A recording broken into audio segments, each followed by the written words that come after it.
Oh, il y a une petite estrade. Si la maison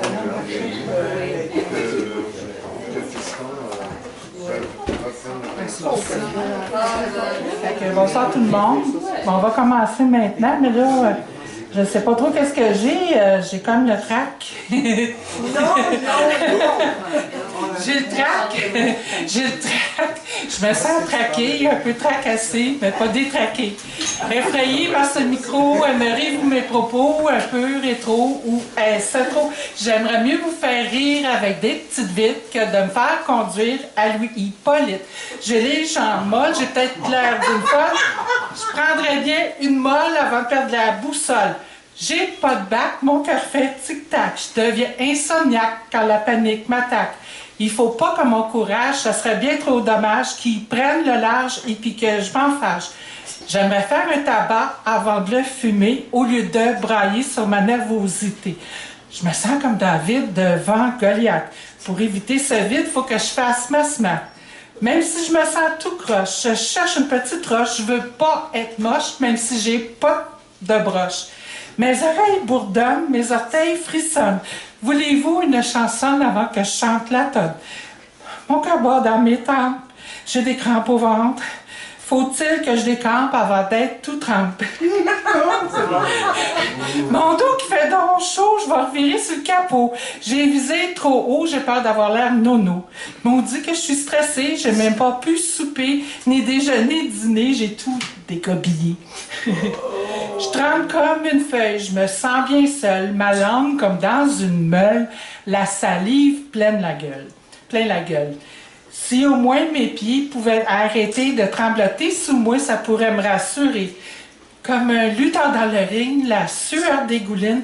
Je remets donc ça que ça swing, mais j'ai rien de rock voisine. Je vais faire un arrêt cardiaque. Donnez-moi de l'armagnac ou bien un petit snack avec des Cracker Jack. Pas de pilule dans ma sacoche, je veux de l'argent plein mes poches. Où est-elle la roche? Je la sens toute proche. Check ton front, Goliath, je t'attaque en pleine face, va-t'en à ta dousac et paf! Ah ben Simonac, je l'ai vaincu, ma timidité. Bienvenue, sérénité. Me voici à nouveau avec ce micro à penser tout haut devant vous. Voilà tout. Oh, bravo! Bravo! Merci. J'ai survécu dans la vie grâce au sens de l'humour. L'autodérision, ça m'a aidé à traverser la fibromyalgie puis un paquet d'affaires. Et puis, il y a mon mari, où est-il? Louis, l'autre Louis, en tout cas. Il m'a toujours poussé dans le dos pour aller plus loin, pour me dépasser. Il me lançait des défis où je lui disais « Ah, ben, j'aimerais ça faire ça. » Ben, il dit « Fais-le, chouchoune. » Hein? C'était dans l'époque de Dame de Feu ou quelque chose comme ça. Et puis, il a pris ce patois-là. Alors, je l'ai écouté, mais au fond de moi, il y a une petite fille qui était terriblement gênée, terriblement timide. Et ce que je raconte là, c'est à peine exagéré. À peine exagéré. Donc, les personnes qui n'ont pas confiance en elles, je les encourage à y aller, à foncer. Puis c'est comme n'importe quoi, on fait de l'immersion, puis un jour, c'est presque parti. Voilà. Alors, bienvenue tout le monde. Ça me ferait vraiment plaisir que vous soyez là. Je considérais ce lancement-là comme une fête de la poésie, de l'amitié et même des retrouvailles à certains égards. Alors, vous connaissez mes deux recueils, vous les avez vus à la table et j'ai aussi écrit dans deux recueils collectifs que je vais vous montrer. Et ce qui fait partie, alors vous avez ici Collision et coïncidence imprimé en France, dont j'ai fait le lancement au Québec, et puis le collectif de la révolution poétique. Et grâce à ces deux recueils-là, je suis parvenue à rencontrer des gens, des poètes, des personnes très gentilles. La chose bizarre qui arrivait, la plupart du temps, je me présentais ou la personne se présentait, on se donnait la main, je la regardais dans le visage et j'avais l'impression de la connaître. Alors, un bon matin, c'est-à-dire on est parti sur la route, j'ai commencé à entendre comme d'habitude, des voix dans ma tête. Je ne suis pas schizophrène, je suis juste auteur. Et je sais que ce sont des voix, donc c'est pas dangereux. Et par la suite, ça a donné naissance au poème La confrérie des poètes retrouvés, qui a d'abord paru dans un format mettons, j'avais envoyé le projet en format 8,5 par 11, 5 pages pleines. C'est dans le gros collectif qu'il y a là. Et quand il y a eu le lancement, je l'ai réduit parce qu'on avait un temps de lecture maximum de 5 minutes, je crois. Et j'ai décidé de l'incorporer dans mon nouveau recueil, le deuxième. Alors, c'est ça.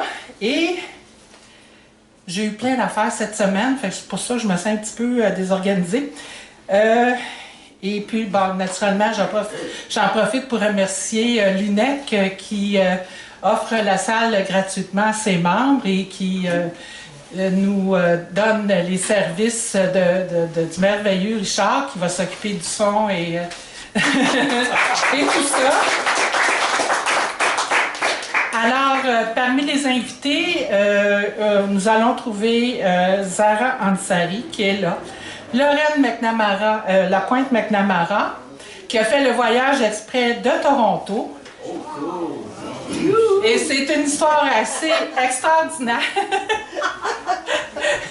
Puis dans les zigzags de la confrérie, elle a découvert un ami commun et lui a découvert que j'avais une amie commune et ces deux-là ne s'étaient pas vus depuis 40 ans.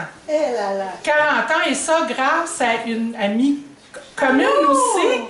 Grâce à une amie commune. Bonjour, justement, je parlais de toi dans ton dos. Oui, merci. Et c'est ça, grâce à une amie commune qui, elle, ne peut pas être ici ce soir. Alors, je pense qu'il reste des places, sinon on va vous arranger ça. Alors, il y a aussi Louis Poète et Diane Ross, et naturellement, je vais venir m'immiscer un petit peu entre les deux là, de temps en temps. Et c'est un excellent slammer poète, et ce sont d'excellents poètes ou poétesses. Il y en a qui n'aiment pas se faire appeler poète, puis d'autres qui n'aiment pas se faire appeler poétesse.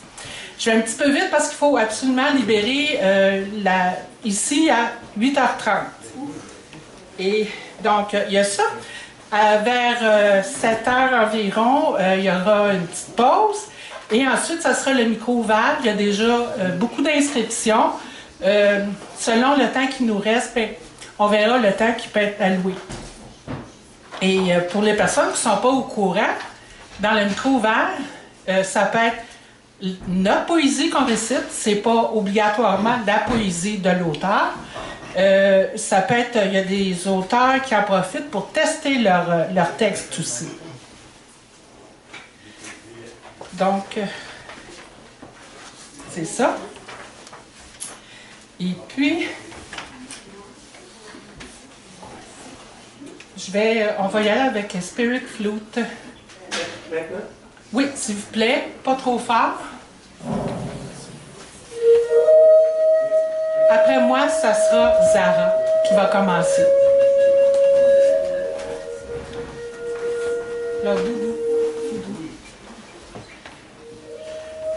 Je sens dans mon dos ces ombres qui nous caressent. Éveillant en nous les souvenirs heureux des êtres aimés. Ces âmes qui viennent nous bercer. Lanterne de nos nuits blanches de par leur amour bienveillant. Je sens sur ma peau des vestiges de tendresse inassouvis, l'énergie éthérée des esprits qui me fait craindre de mourir cette nuit, oui, cette nuit-ci, tandis que le sommeil me fuit. Ces ombres qui nous caressent, nous enveloppent puis nous délaissent. Je porte sur ma tête le chapiteau génétique de mes ancêtres, augurant le cirque de ma vie. J'entends encore les mélodies chantées par ma mère, me dorlotant dans son ventre. À mon tour, un jour, je me transformerai en l'une de ces ombres caressantes lorsque seront fanées à tout jamais les roses d'essence de nos vieux corps usés. Je reviendrai alors vous bercer et chanter et guider et caresser.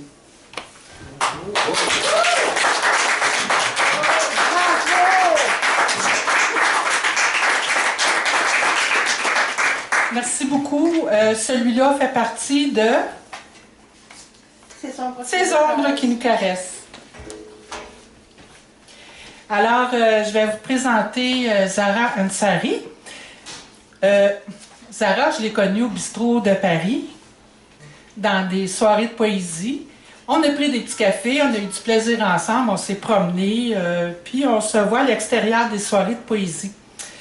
Je la fais passer en premier, la petite Zara, parce que à certains moments, on l'oubliait complètement, au point où elle a changé son nom pour Zara, la poète oubliée. Oh, mon Dieu! Puis quand j'ai demandé à Zara, accepterais-tu de lire de mes textes au lancement, elle me dit oui tout de suite. Et j'ai des haïkus dans mon deuxième recueil. Zara écrit des haïkus, des poèmes courts, elle aime ça. Elle a fait un choix parmi ceux que j'ai écrits. C'est à remarquer qu'ils sont aussi traduits en anglais parce que j'ai eu cette idée folle-là de le faire à ce moment-là. Mais tous les poèmes en français sont sur la page de droite, qui est la page d'honneur. Voilà. Alors, Zara a publié pour la première fois dans le recueil de la Révolution poétique. Elle a eu besoin d'exprimer son parcours mystique et poétique, donc elle est tout à fait à sa place ici. L'expérience a donné lieu à un fanzine poétique, Les Portes vers l'intérieur. Depuis quelque temps, son parcours s'est épuré et a donné un recueil, poèmes courts et haïkus en toute liberté. Est-ce que tu l'as avec toi? Non. T'en as pas. OK. Elle est aussi artiste peintre qui a participé à plusieurs expositions organisées par Élisane Paquet. Il est disponible sur lulu.com, par exemple. OK. Donc, il est disponible sur lulu.com. Et des expositions organisées par Élisane Poliquin, qui est ici. Merci. Et Zara a fait sa propre exposition, La spiritualité au féminin. En gros, c'est une touche à tout en matière de projets artistiques. Elle aime les nouvelles expériences. Elle a participé cette année à plusieurs recueils, mais elle a choisi d'être ici ce soir. Vas-y, ma Zara.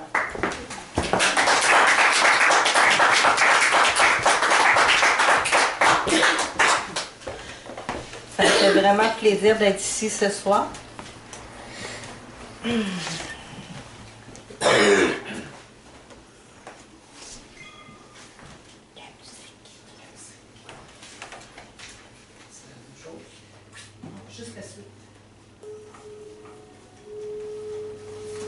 Je vais vous lire des haïkus pour vous mettre dans l'ambiance un peu estivale. Il fait beau et printanier, il fait beau aujourd'hui. Alors, j'ai choisi ceux-là.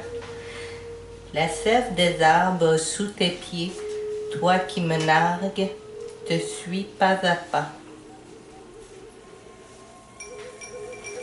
Parfum de pivoine, l'air frais du printemps embaume les plaies de l'hiver.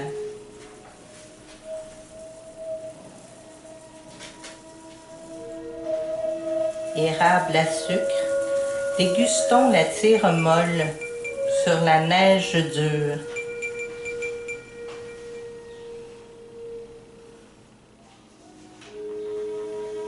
La vie sans rituel, crème glacée sans cerise, printemps sans essor.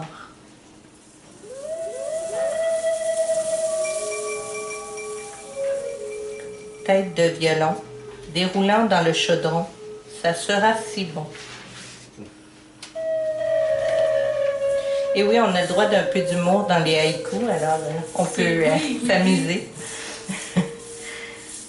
Cadran déréglé. Tel mon reflet sur l'étang, mon cœur a 20 ans.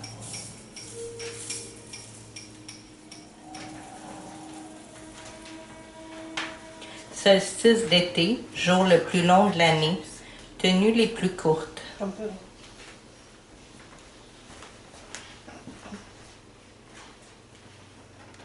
Soleil vif, ciel clair, dans les airs à tire d'ailes, plongeons vers la terre. Pieds bien ficelés, tu rêves de liberté, sandales aux pieds.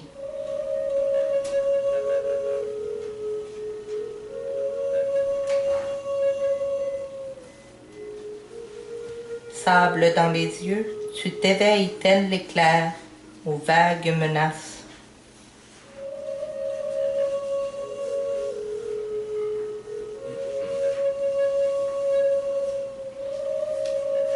Magique violon, de ton sort seul compagnon, chante beau grillon.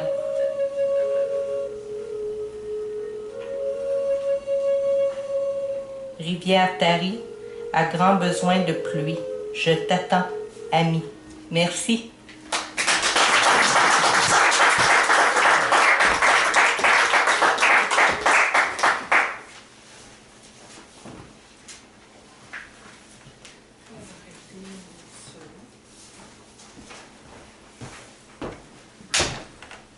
Merci beaucoup, Zara.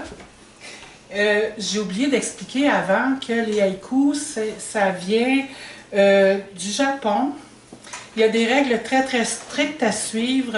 Sur la première ligne, il y a 5 syllabes, la deuxième 7, la troisième 5. Alors, c'est tout un exercice. Oh, oui. Oui, puis tu as fait une vraiment belle lecture à mon goût parce que tu as pris ton temps. Bravo, bravo. Par la suite, ça va être autour de Diane Ross. Ah oui? Mais oui, mais pas tout de suite. Je vais vous en lire un très très court. Oh, puis dans le fond, je pense que je le sais par cœur. C'est poème retrouvé. La solitude me ronge, comme le sable du désert. Je deviens un cactus éponge. La vie circule dans mes bras verts. Voilà. Alors, Diane.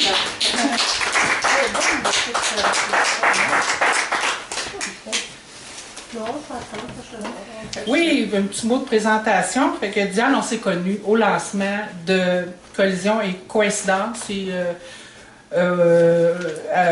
voyons, au recueil aussi de la Révolution poétique. Et puis, on est des amis personnels aussi. C'est pas mal super. Donc, Diane, quand j'ai demandé de m'envoyer sa bio, elle m'a envoyé ceci et je vais prendre le temps de le lire. Elle dit « Je suis une femme de 65 ans qui est considérée invalide depuis 2010. Suite à un AVC, la médecine a découvert une maladie dégénérative qui s'appelle la démence fronto-temporale. Diane, en dépit de ce handicap-là, c'est...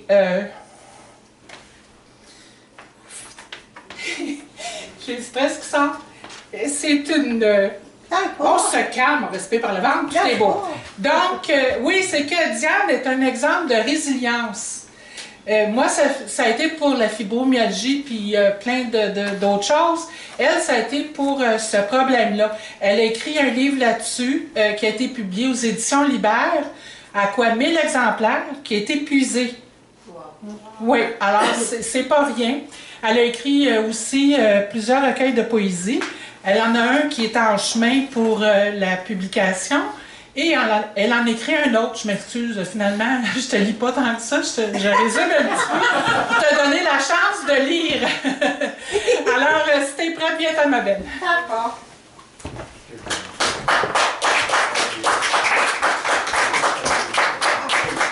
C'est beau? As-tu une chaise? Non. Je vais faire ma grande. Tu vas faire ta grande? Si je m'écrase, je viendrai me chercher. Puis tu vas lire a cappella? Oui, oui, oui. A cappella? OK. Attends. Moi, je ne prendrai pas ton livre parce que si je le prends, Tu vas partir il va avec? être tout trempe après. Oh, mon Dieu, moi, je suis tout trempée en dessous. Je te reviens. Excusez-moi, ben juste sorti Laisse les les autres feuilles là. C'est les tiennes? Ben juste là, si je parlais du coup, là, voyons donc. Ça, c'est pas à moi.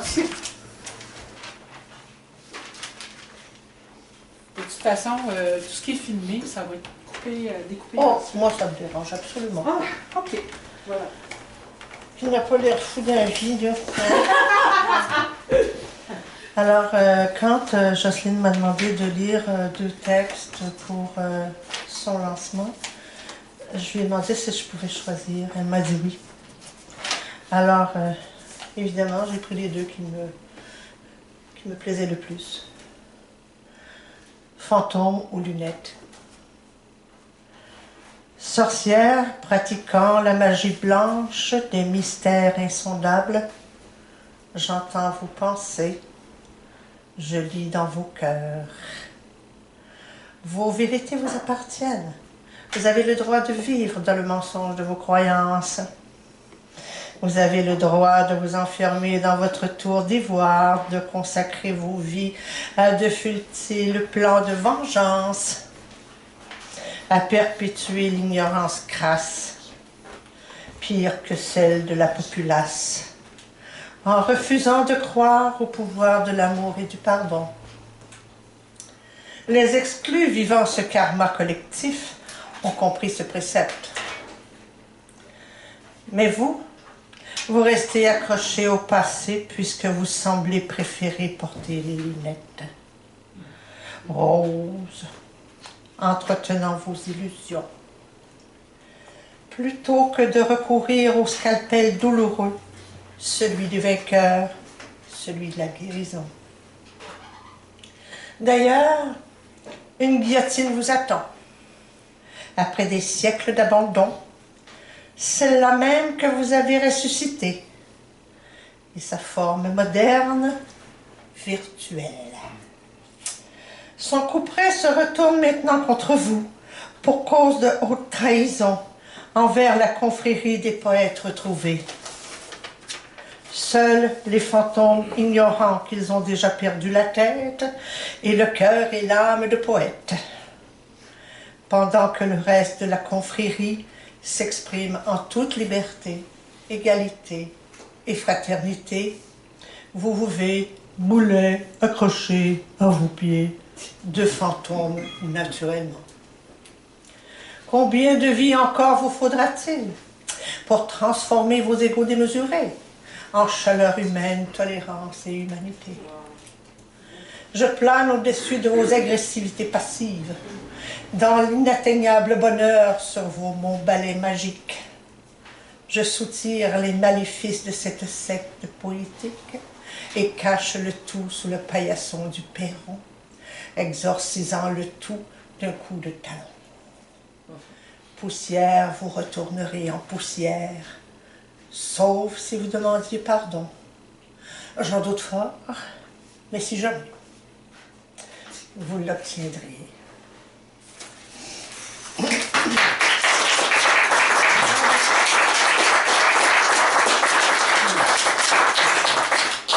C'est un beau texte. Oui, super.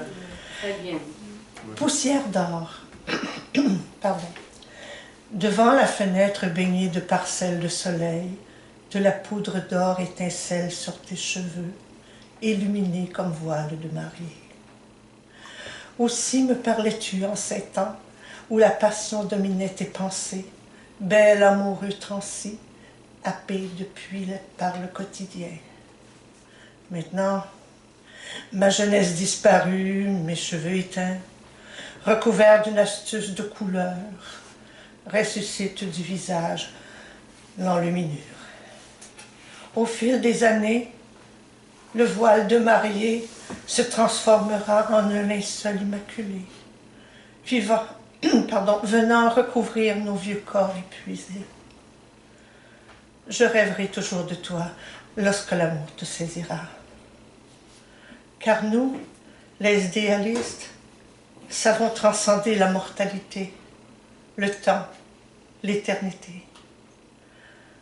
profitons encore un peu de ces années magnifiques, où, ni trop fou, ni trop sage, la tête perdue dans les nuages, nous apprécions nos affinités magiques. Vieil amour, cher amour, rêve éternel, passion adorée, amour vieillot de musée.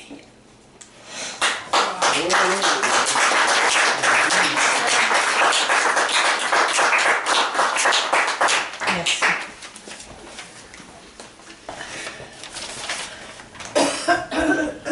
J'avais comme un petit chat. Super. Oui, magnifique lecture, Diane. Merci beaucoup. Beaucoup d'émotions Tellement aussi. des beaux textes. Ah oui, Je pense la même chose. les des textes, tiens. c'est pas le fun à lire. Oui. Elle écrit très bien. Oh, mon Dieu, merci beaucoup.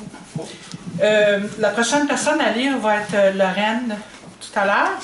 Mais avant de passer le micro à Lorraine, je vais vous lire quelque chose qui est dans un autre registre, qui s'intitule « De bonnes guerres lasses ». C'est pas très long, pour donner la place aux invités. Je n'écris pas de poésie-thérapie, mais par la force des mots, ceux qui frappent sans répit à la porte de mon cerveau.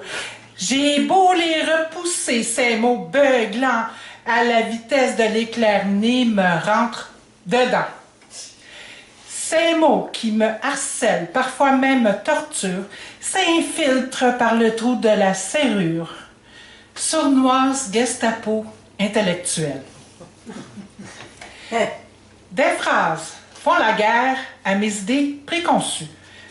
Pendant que mon inconscient déblatère avec ma conscience mise à nu, mes neurones aux aguets s'insurgent en résistant français, déconstruisant des neurones barbelés, trouvant les souterrains bien cachés.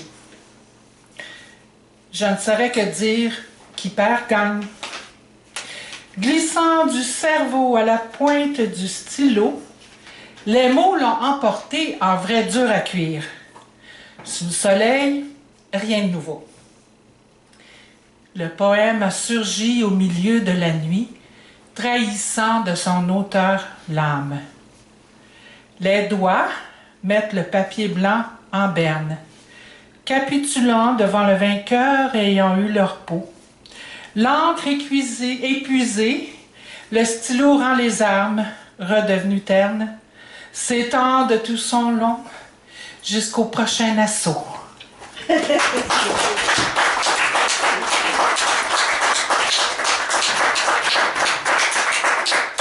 Alors, j'ai raconté tout à l'heure l'histoire extraordinaire de l'amitié entre Lorraine et moi. Hein? Écoute, il faut le faire, là. Et puis, Bernard est arrivé, alors tout est pour le mieux dans le meilleur des mondes.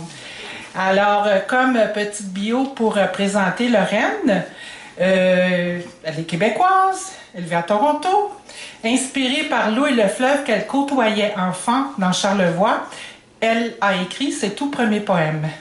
Elle a étudié en journalisme et en théâtre. L'Embarcadère, revue de la Société littéraire de Charlevoix, a publié l'un de ses poèmes en 2013, La fille du fleuve, rétrospective de la mémoire et de la Fondation du Québec, hommage et litanie à toutes ces femmes qui ont construit son histoire. Lorraine a participé à a collaboré à plusieurs ouvrages. Le dernier paru en 2015, D'une mère à l'autre. Tu le montreras tantôt. Recueil d'une soixantaine de poèmes coécrits avec Béatrix Delarue. Et ça aussi, c'est une aventure assez extraordinaire. Et finalement, Lorraine a été acceptée en résidence d'auteur au monastère de Saorge, dans les Alpes-Maritimes en France, toujours en collaboration avec Béatrix. Et elles sont en train d'écrire un roman historique à distance. C'est vraiment quelque chose. Lorraine anime aussi un forum de poésie et organise des rencontres annuelles entre poètes. Et comme elle était à Paris l'année dernière, il y a un événement comme ça qui a eu lieu sur une péniche. En conclusion, l'oralité, l'improvisation, le jeu et le spectacle de rue font également son originalité, toujours dans le but de transmettre la mémoire de notre langue par la communication poétique et artistique. Wow.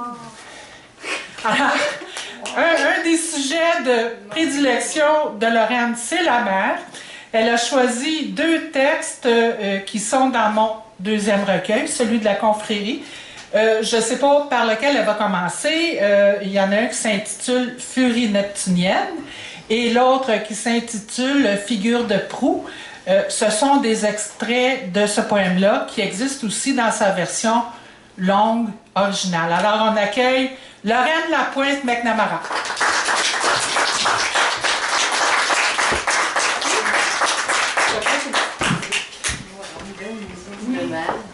Bonjour. Oui. Ben haut, cette affaire-là. Voyons donc. Veux-tu qu'on fasse un monde, j'ai une petite marche. Et là, je me suis habillée en marin aussi. J'ai du rayé, je voulais mettre mon béret, mais il fait un peu chaud. Hein. Bon, ben, comme je me fais vieille, je vais mettre mes lunettes, pas les roses. Je préfère les vertes. Alors, par lequel je vais commencer? Bon, celui-là. Bon, l'autre qui commence à prendre des photos, il prend ma place. Bon, voilà. Figure de proue. Dans la peau d'un homme, un soir de tempête. Ce sont des extraits. Pris dans la tempête, tel un pirate risquant le naufrage, je navigue à contre-courant, à la recherche d'une alcalmie. Mât brisé, voilure déchirée. Pourquoi suis-je à la mer? Pourquoi cette dérive? Ce bateau en perdition, cet assaut de la mer? Ma galère se fracasse contre les écueils, je coule aussi sûrement qu'un cercueil de plomb. De mes poumons inondés, des cris trouvent la force de s'échapper. Je peux survivre, je veux vivre, je veux remonter à la surface. Je me vois battant des jambes en ciseaux, étirant mes bras, donnant des poussées pour remonter plus vite, avant de perdre le peu d'oxygène qu'il me reste. Mais d'où émane ce rayon lumineux? Un port? Un phare? Non, rien que l'éclat de ton regard bienveillant, que je déteste en ce moment, car il signifie que toi, tu sais garder le cap. M'aimes-tu encore? Ah, j'entends la peine de ta corne de brume, je remarque le brouillard devant ton regard. Je ne désire qu'une chose, échouer sur ton chaud rivage, aux courbes voluptueuses, et y picorer tel un pluvier saisonnier. M'envoler, comme j'aimerais m'envoler, tel un ara au plumage flamboyant, planant entre les auras d'arbres géants. Je cède à la faim. Fin de toi qui me méduse, de ton entrée secrète, de ta bouche tropicale, de tes doigts de fée et de tes charmes de Circé. Tu me rassures en me disant, je veillerai toujours sur toi, prête à te lancer à l'occasion ma veste de flottaison. La rébellion céleste s'apaise aussitôt. C'est dans la place, dans un ciel devenu bleu, à un arc multicolore, venant souligner, en s'inclinant, ma traversée mouvementée. Regarde sur le bateau, pas si loin, le drapeau noir fut mis en berne et remplacé par un étendard blanc. Un fantôme peut-être, ou un esprit bienveillant. Je m'entends respirer à plein poumon. Et toi, enfin, tu ris à gorge déployée. Comment? Tu dis déjà que tu m'aimes? Que tu t'aimes? Ah oui, inconditionnellement. C'est merveilleux. Quelle chance j'ai. Je ferai n'importe quoi pour me faire pardonner. Pas nécessaire, me dis-tu. Tout de même, pour toi, rien que pour toi, ma belle, je vais dorénavant tout faire pour éviter une autre tempête dans un verre d'eau. Tu le mérites bien, ma chérie. Toi, ma belle, toi, ma douce figure de proue.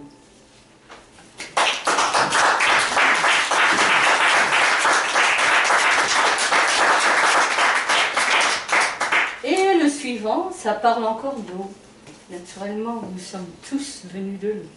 Et ça s'intitule Furie neptunienne. Le nez rivé à la vitre qui te coupe du reste du monde, tu regardes s'éloigner les bateaux et tu voudrais partir avec eux. Tu les vois glisser sur l'eau et parfois se démener et se battre. Et tu voudrais participer à ce combat. Tu veux lutter, toi aussi, tanguer sur le pont, t'accrocher de toutes tes forces au mât ou maintenir de force le timon. Attention! Un homme à la mer! Il ne sait pas nager! Il fait nuit, il fait noir. Discrètement, tu récites une brève prière pour le marin, priant pour le repos de son âme. De la fenêtre de ta cuisine, tu entends le vacarme du vent faisant claquer les voiles.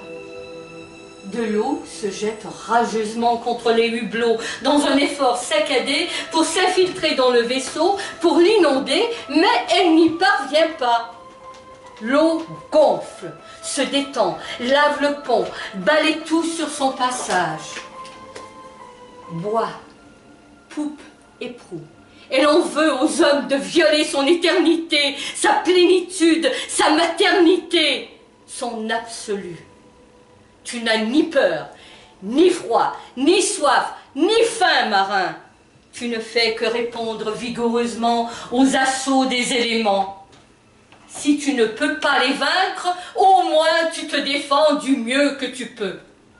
Sous les trombes d'eau, le vaisseau, brutalement illuminé par les éclairs, devenu minuscule, se démène comme un cheval rétif. Il piaffe, hennit, se cabre, se plie en deux, se redresse, gémit, hurle. Mais la violence de l'ouragan étouffe tout cri de révolte. L'eau rugit, aboie, crache du crachin, envenime le venin, fulmine, gesticule, hurle, s'époumonne, tonne, résonne, agite ses tentacules, fait d'horribles grimaces, menace de tuer, se ravise, assène un coup par derrière, le regrette, fait la paix 3 secondes pour se faire pardonner, puis oublie ses bonnes intentions, rage à nouveau, spectaculaire forcené, endiablé. La mer, agitée de violentes contractions, se gonfle, se détend en hurlant et en pleurant. Elle va bientôt donner naissance et renaître elle-même. Elle donne libre cours à son autre moitié, tourmentée, tendue, terrifiante, tourbillonnante. Les crachats d'eau dardent, piquent, harcèlent, brûlent, deviennent lames de couteau, de rasoir et coups de marteau. Le travail à bord est dur. Le corps est mis à rude épreuve. Éternelle lutte entre l'homme et les forces de la nature. Soudain, aussi brutalement qu'il est apparu, l'orage se calme.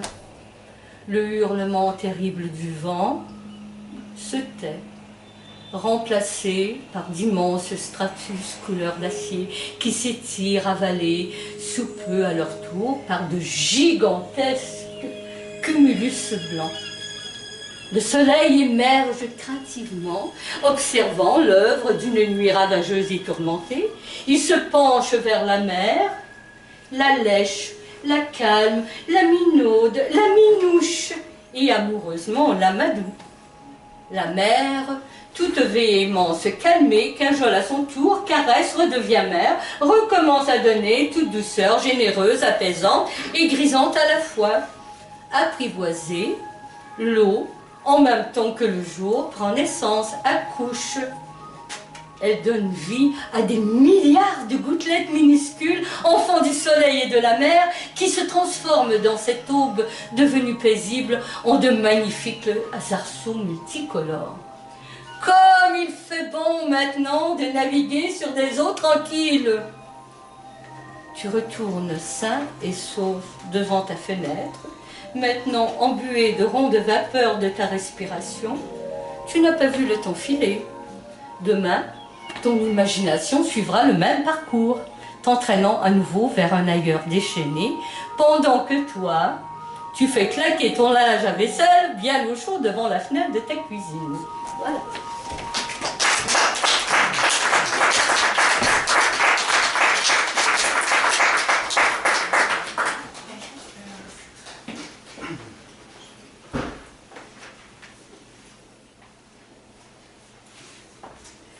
J'arrive. Oui. Excusez-moi. Oh oui, je vais vérifier si c'est encore en train de filmer. Ça aurait été trop parfait. La lumière est verte. Oui, c'est bon. OK, super. Ben merci. Oh, c'est trop bas ça. Merci infiniment, Lorraine. Quelle belle lecture. Vous me touchez parce que comment je pourrais dire? J'entends mes mots à travers vous et je sens plus qu'est-ce qu'une personne peut ressentir quand moi je les lis. Alors, c'est un drôle de phénomène. Le dernier lecteur sera Louis Poète. Je vais vous le présenter tout à l'heure et entre-temps, je vais lire quelque chose d'un petit peu plus léger, mettons, qui s'intitule Songe d'une nuit fêlée. La lune qui lui séduit, la folle du logis sans recours, arc-en-ciel de nuit, aurore boréale de jour. Elle sommeille en contre-jour, grignotant ses croissants de nuit, affublée de vêtements trop courts et de dessous inédits, voire interdits. Pleine de mystères à percer, cette courtisane enviée rêve depuis toujours qu'à un bal de Venise à minuit, elle verra son masque retiré et tous les 28 jours de pluie.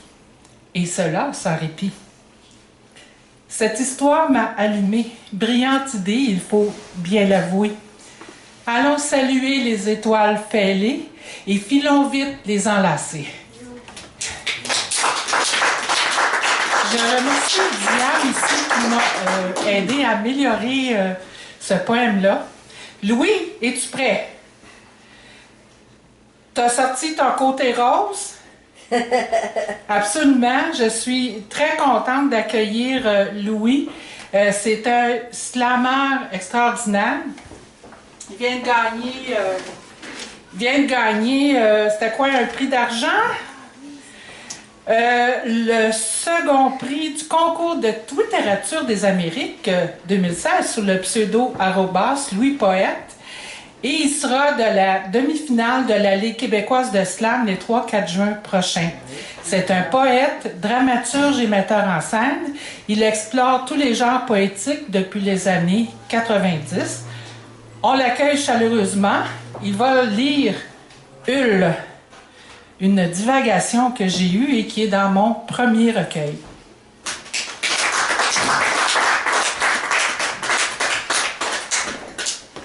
Pas de musique, hein? C'est la tradition pour les slams, je crois.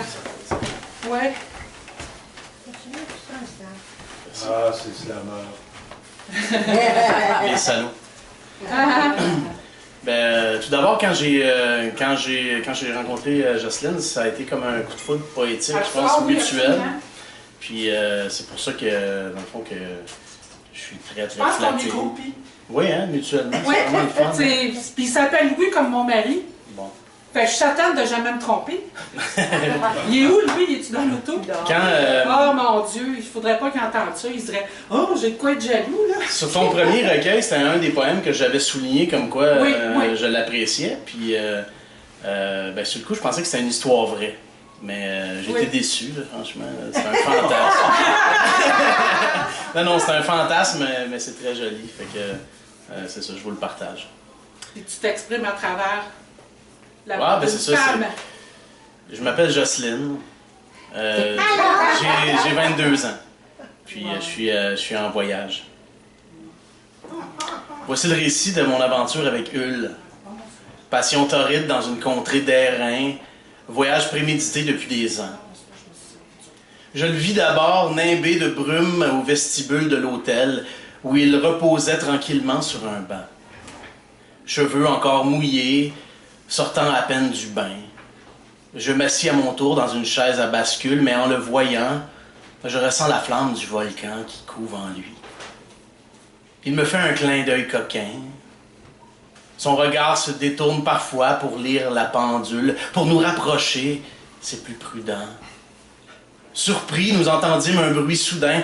Regardant la plage au loin, je lui dis « Hé Hull, ne te semble-t-il pas que l'océan nous transforme tous en êtres sereins? » Je l'avais distrait. Il cherchait un mot finissant en ful. Il rit toutefois de bon cœur comme un enfant. Je ne sus jamais de quoi il riait sans fin. Je mets ici un point, non une virgule, mais plutôt une parenthèse. Son rire était si élégant qu'il me fut impossible de ne point en avoir le béguin. Dans ma tête étourdie, les mots « Oh, Hull » se répétèrent. Le cœur me fit... Étonné, je m'imaginais marié, moi. Hein? Le fou rire me prit. Il entendit mes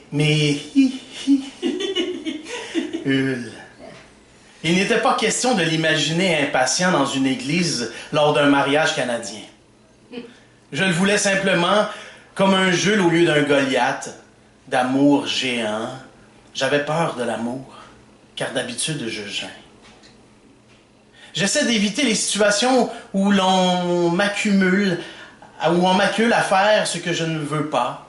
Je préfère savoir quand dire non. Et va donc ronger ton frein au garage du coin. Doucement, au loin, j'entends une chouette qui ulule. Je me tourne vers Hull, lui murmurant sur un air lent des mots d'amour, lui demandant de beaux câlins. Hull me sourit tout doucement, m'émule, pose des baisers, des gestes charmants, évoque des matins et des surlendemains. Ce jour-là, mon célibat, eh bien, je l'annule. Et me fabule un de ces paysages hallucinants où le prêtre officiant est un nain. Je l'envisageais dans un souffle, ô Hull, sur un sentier m'entraînant vers un point bien discret et me montrer son marsouin. Voici que, doucement, une libellule sur mon pull se pose, puis sur ma jupe, que dis-je, sur un pan, et ensuite descend jusqu'à mes escarpins. Cette démarche est si délicate que ce cher Hull, qui aimait aussi les insectes et oiseaux, dont les toucans, me convainc que j'ai la grâce d'un mannequin. L'air sentait bon, le parfum rare de la férule. Ma tête voltigeait comme un cerf-volant jaune serein. Je sentais la main d'Hull fondre contre mes reins. Mes yeux hagards ne voyaient plus la péninsule. Mon corps, fait surprenant, fit un geste inconscient, en portant avidement les mains d'Hull contre mes seins. Hull me caressa sans fin jusqu'à la rotule. Il va sans dire que je trouvais ça excitant. Il prit son temps, préférant être lent sur ses patins. Ceci eut comme résultat que ce cher Hull me séduisant subtilement comme un magicien truand, ulula, lui aussi en cette belle nuit de juin. Je pensais trop tard à mes petits ovules. Mon Hull, il nous fallut trouver vite un paravent en cette nuit de pleine lune. Nous avions bu trop de vin. Plein d'attention jusqu'alors, ce cher Hull me fit hurler brusquement avec un « ouin » lorsqu'il me piqua saoul comme un maringouin. Je ne pourrai jamais le qualifier d'ex, Hull, car du mariage, il n'avait cherché à être exempt. Nous nous aimions tant, mais sans défense et sans vaccin. Lorsque plus tard, je lui criai « Hull, why, Hull », pour toute réponse, une larme, roulant en chatoyant sur son visage ravagé. Il avait pris les grands moyens. Cette nuit étrange se déroula à Playa Azul, hôtel de Cozumel où je fêtais mes 22 ans, essayant d'oublier le triste sort de mon cousin. Ah, c'est cool!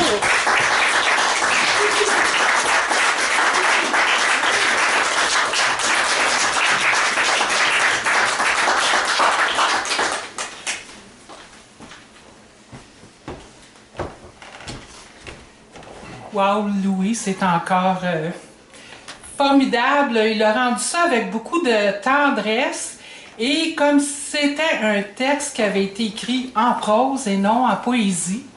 Moi, j'étais un petit peu plus slam et coquine. Naturellement, je suis une fille. Je peux me déhancher et tout ça. Bon, alors, je pense que je vais terminer, le temps avance, je vais terminer en lisant La confrérie des poètes retrouvés. Après ça, on prendra une pause et on reviendra avec le micro ouvert. Ça va? Oui. OK.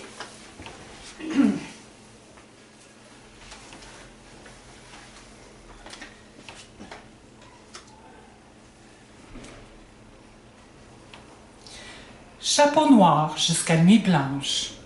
Chapeau pointu de sorcière à rabord de chaudron. Capuchon de moine descendant jusqu'au nombril du monde. Les mots volent bas sur un balai magique. Depuis la nuit des temps, sous la voûte étoilée, autour du feu sacré, la tribu rassemblée écoute celui qui sait, a vu, exploré, est revenu.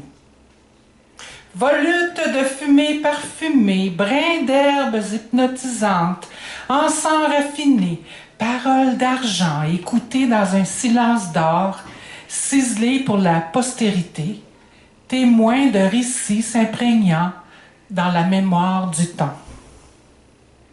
Ces volutes s'élèvent en une spirale tournoyante, emportant avec elle une étincelle de l'esprit de chacun de ces scribes et lettrés, sages et rois mages depuis des temps immémoriaux.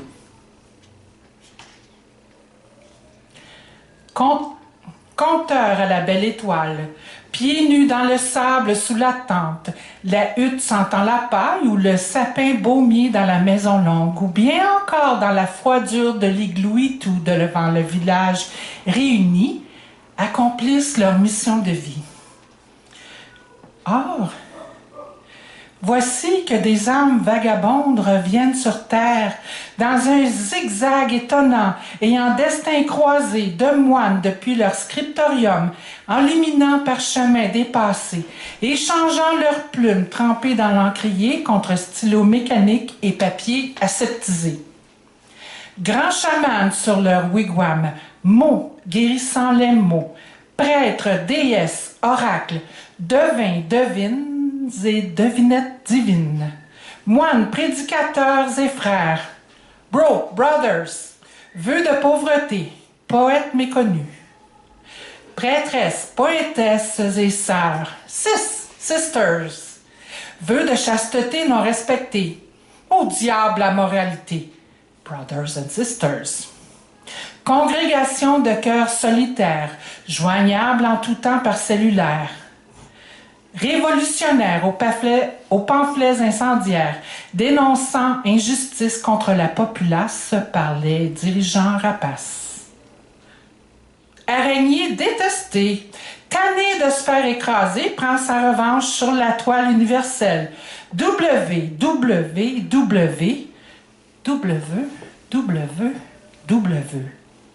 Solitude dans la multitude. Les esprits des conteurs reviennent en visiteurs sur cette terre, confrères et consoeurs éclairant de leur lumière cette noirceur sempiternelle causée par la bêtise humaine. Dans nos corps composés d'eau et de métaux, l'aiguille d'une puissante boussole aimantée nous dirige les uns vers les autres, un à la fois. Oui, vers toi, brother, sister. Nous nous retrouvons les uns après les autres, reconnaissant en l'esprit de l'autre l'animus anima. Grand Manitou, barde, chantre, ménestrel, chef de bande et conseil de sages, mère spirituelle et grand prêcheur, prêtresse aux discours initiatiques, moine, frère, enseignant aux discours empiriques, frères et sœurs d'une seule et même confrérie, du visible et de l'invisible, de l'éternel et de l'indivisible. Le Verbe s'est fait chair sans besoin de plaire. Nous nous exprimons par la poésie et nous en servons telle une soupape de sécurité sur ce volcan en ébullition sommeillant au fond de nous, la poésie empêchant de faire jaillir des coulées de lave qui auraient tout ravagé sur leur passage. Solo vox. Une seule voix. Voix une pour tous, tous pour une. Voix solitaire, voix solidaire.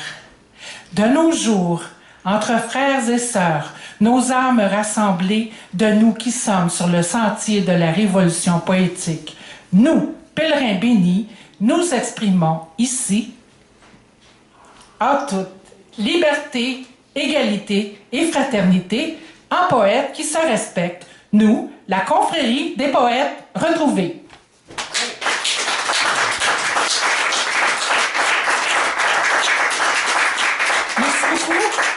Chaque fois que je le lis, puis que j'arrive où ça dit « on s'exprime en toute liberté », je viens au bord des larmes. J'ai écrit ça un petit peu avant ou après. Dans le temps de Chapeau Noir. Ouais, dans le temps de Chapeau Noir, l'attaque de Charlie Hebdo. Il est arrivé d'autres choses depuis et souvent, je ne l'ai pas mentionné, mais souvent, j'écris les choses avant qu'elles arrivent. Alors, oui, je suis peut-être une... Ben, je veux pas dire sorcière, parce que, bon, il y a la magie blanche et tout, mais je commençais à ce moment-là à révéler un petit peu mon côté plus ésotérique et j'ai commencé à m'épanouir et à m'exprimer plus librement aussi. Ce poème-là, il y a eu des appels d'offres pour des poèmes. Je l'ai envoyé, il a été choisi. Et non seulement ça, il va faire la première partie d'un spectacle de levée de fonds à Saint-Eustache. Et j'ai appris que ça va se faire en grand. Il y aura 7 personnes sur scène, un groupe de 3 hommes, un groupe de 3 femmes et moi qui allons réciter ce poème-là en alternance, hommes, femmes et tout ça. Alors, ben, en tout cas, merci beaucoup d'être ici. Alors, on se retrouve au micro ouvert tout à l'heure. Oui.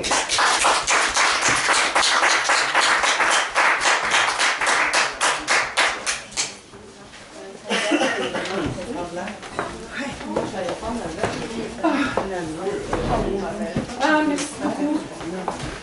Merci. Je dois avouer qu'il y a des lecteurs extraordinaire. C'est extraordinaire. Mais tu sais, c'est... là, je vais l'arrêter.